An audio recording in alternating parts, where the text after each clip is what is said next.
The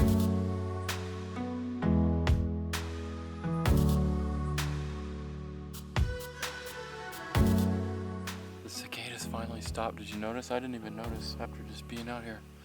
Oh, that makes me happy. What's up, guys? Welcome to a non-cicada episode, finally. It's also not windy and it's not cloudy. There's the Milky Way. This is like all the perfect conditions I've been waiting for. Except we only have like 45 minutes until the moon comes up over here and ruins my Milky Way happiness. So this part's gonna be kind of quick. So what are we doing out here? Well, I've got the R6 here and I've got the R5 here with a bunch of New Mexico snake grass all over it. So a lot of you guys have been asking me since I've had the R6 or since I just got the R6. Everybody wants to know how well it does with low light because it's got that, I think it's got the same sensor as the 1DX3.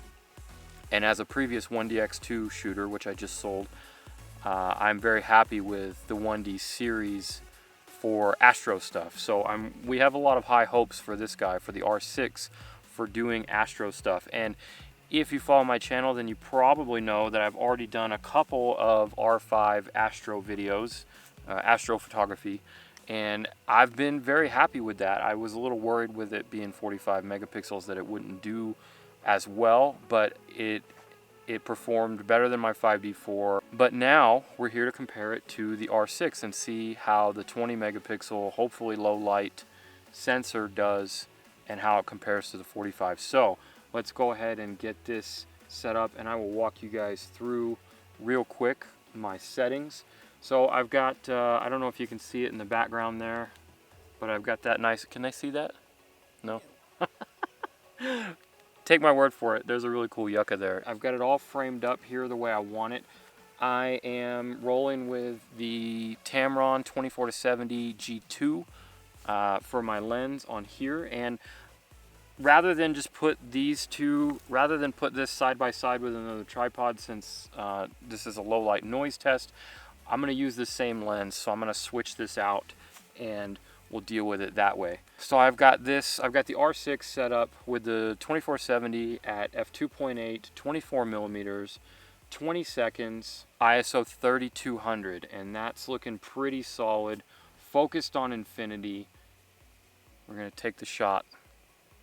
Alright, so the Milky Way is looking nice and sharp.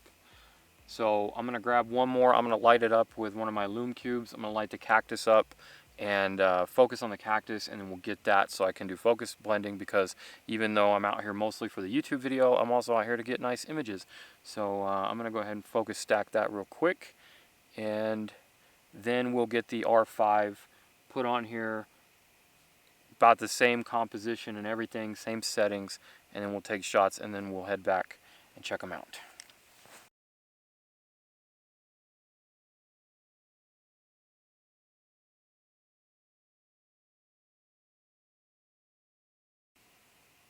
Alright, hit the light, Brittany.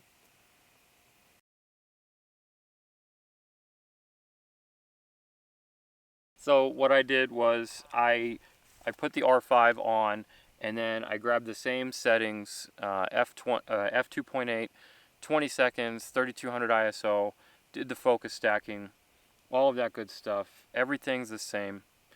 And then I went with the R5 and I went at 15 seconds, f2.8 and 6400, and then 8 seconds, f2.8, 12,800. So then I threw the R6 back on, which is what's on there right now, and did the same thing. So we should have matching everything with the same lens. There's a bunch of elk and coyote back there. So anyway, so let's, I think that's all I want to do for now, because the moon's about to come back up, and we'll take the rest of this back in the studio and hop into the computer and see how these files look. So far on the back of the screen, they look great. I can't tell any difference, but again, it's the back of the screen in the middle of the night. So let's go jump into Photoshop and see what's up. Alright, next morning, back in the studio. Let's jump into Photoshop.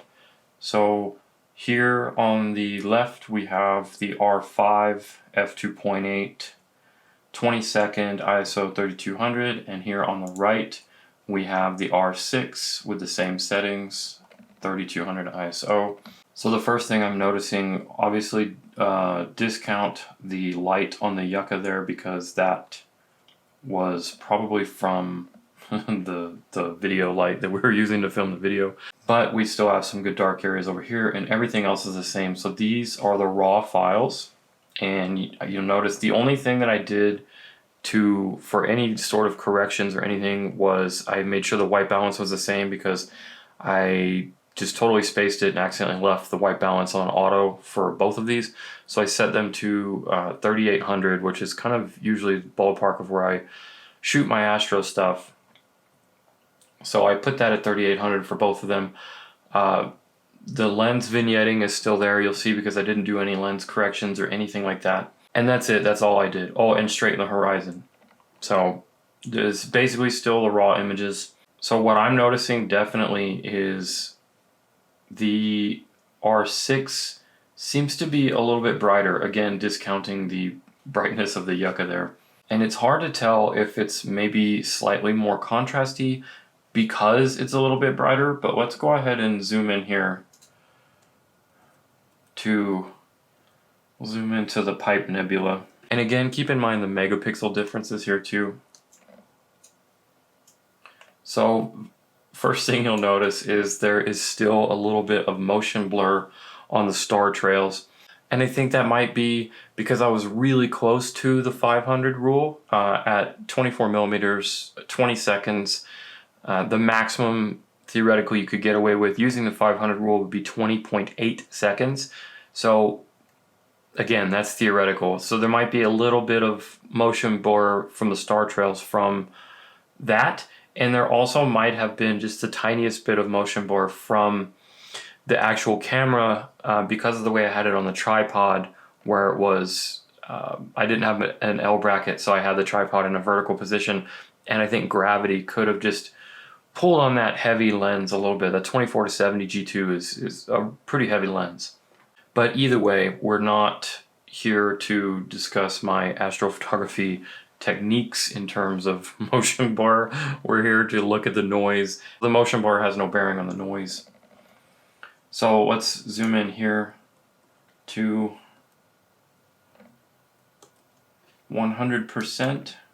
So at ISO 3200, I'm having a really hard time telling the difference, or at least seeing a significant difference in either one of them in terms of noise. I think both of the noise patterns is looking really similarly. Let's go look in the shadows down here in the bottom corner.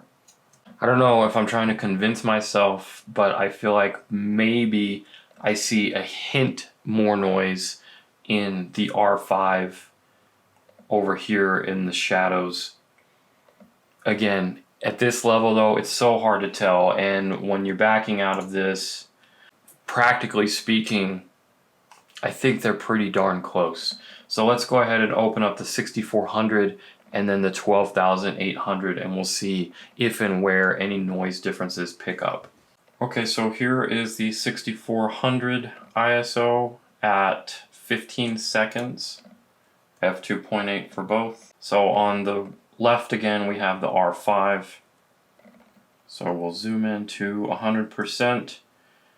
And here is the Pipe Nebula area, which is always a good dark area to check out. A little bit of a composition difference when I move the tripod a little bit, but that's okay. So you'll see at 15 seconds we still have just a hair of the motion blur there with the star trails, but again, no bearing on noise levels. So looking at the dark areas here of the nebulas, I am seeing an increase in noise from the 3200, obviously, but it still looks pretty uniform. I'm not seeing any. Maybe the R5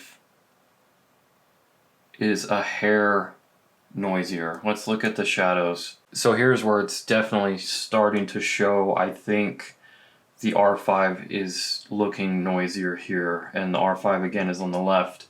R6 is on the right. And that's definitely some splotchier, noisier shadows there. So let's go ahead and pull up the 12,800.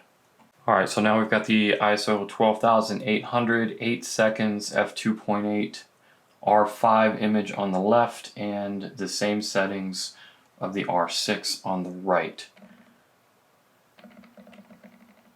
So again, I'm still feeling like the R6 is just overall brighter and possibly a little more contrasty. You can see in the darks of the nebula here versus the whites on this side. It just seems a little bit brighter, and definitely the colors are different too. This the R6 appears to be slightly warmer than the R5. So let's go ahead and zoom in. So we're at 100% on each one now. I feel like the noise is a little more significant in the R5. Also, you'll notice with the 8-second shutter speed now that the motion blur from the star trails is pretty much gone.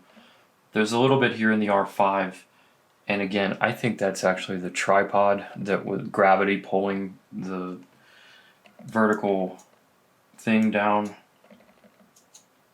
Let's go take a look in these shadows.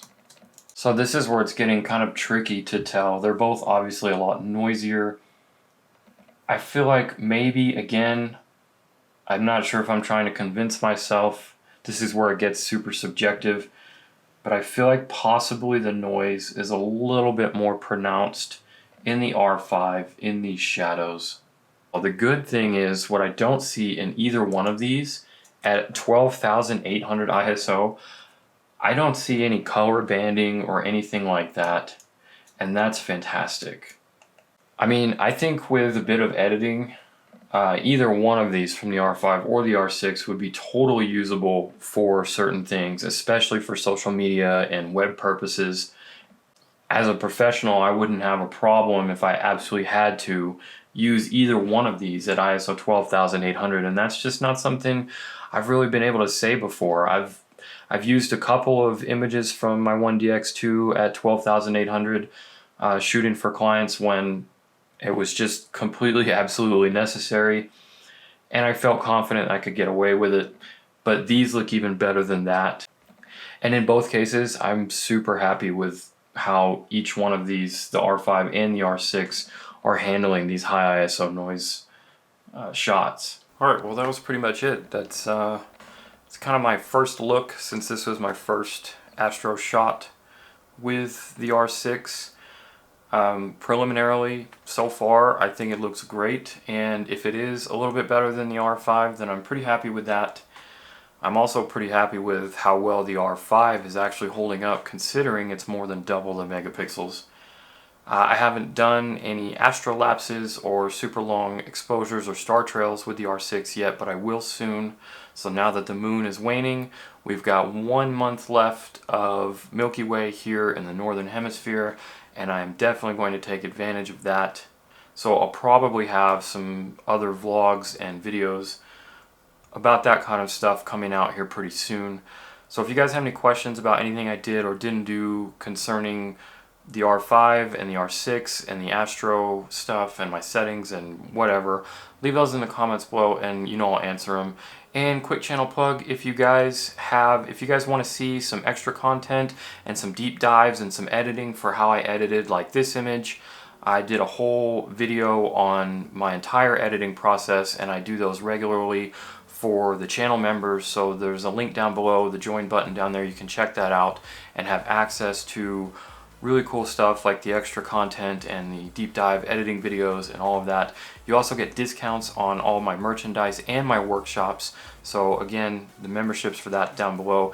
And if you guys like editing and you like the way I edit, or you want to speed up your workflow or anything like that, then check out my presets. I created a whole bunch of those. You can check them out down below.